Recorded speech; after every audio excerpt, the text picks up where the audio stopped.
Welcome back to the next part of HCF. In this video, we are going to discuss how to get the HCF of more than two numbers. In the last video, we discussed a method where we first calculated the difference between the numbers.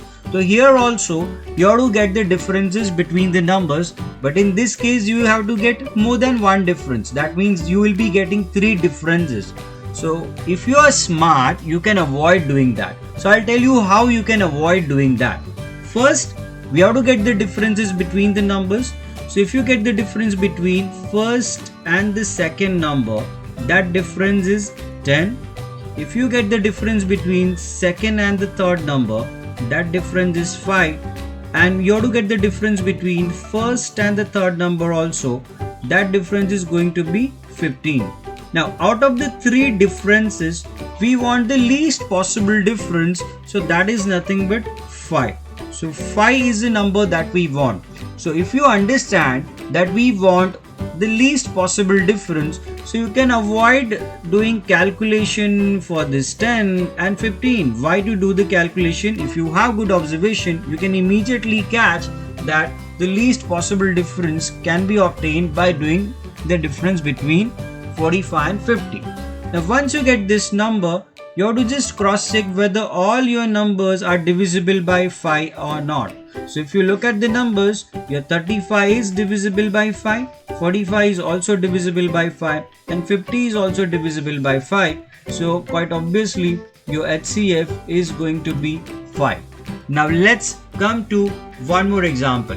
Now whatever I told you in the previous example, we want the least possible difference between the numbers. Now if you look at the numbers, you can get the least difference between 12 and 30, right? Because if you go for the difference between 30 and 84, that's going to be big. If you go for the difference between 12 and 84, that's going to be even bigger. So the smallest possible difference can be obtained between 12 and 30. So let's get the difference between 12 and 30. So once you get the difference, it is 18. So next part is similar to what we have been doing till the last example.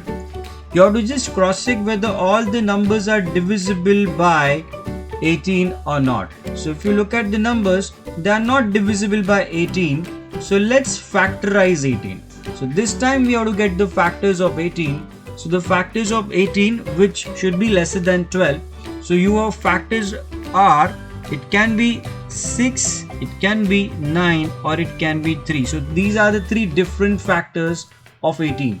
So you have to try for 9 first. So let's try for 9. Let's see your numbers are divisible by 9 or not. So 12, 30 and 84, they are not divisible by 9. So 9 is out. The next trial is for 6, right? We have to go in descending order. We tried for 9, that is not working. So the next trial is for 6. So let's see whether the numbers are divisible by 6 or not.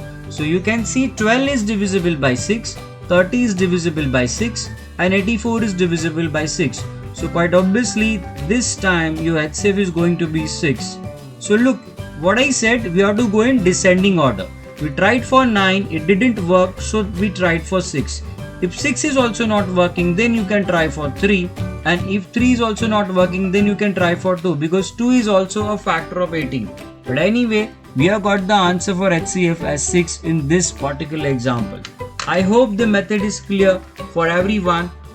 So in the next video, we are going to discuss some more tricks of Vedic Maths.